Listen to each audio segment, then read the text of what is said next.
Uy, kung wala pa kayong laman ng travel bucket list nyo, oras na para magdagdag.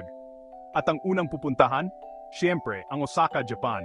Una sa listahan, ang tanyag na Osaka Castle. Ang makasaysayang obra maestra na ito, may nakamamanghang arkitektura at malalawak na hardin, dapat talaga puntahan.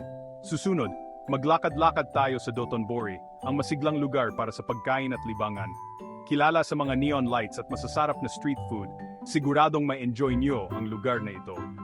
Mahilig ba kayo sa mga hayop sa dagat? Diretso na tayo sa Osaka Aquarium Kaiyukan.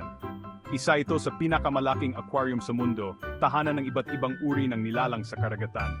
Para naman sa katahimikan, bisitahin ang Shitennoji Temple.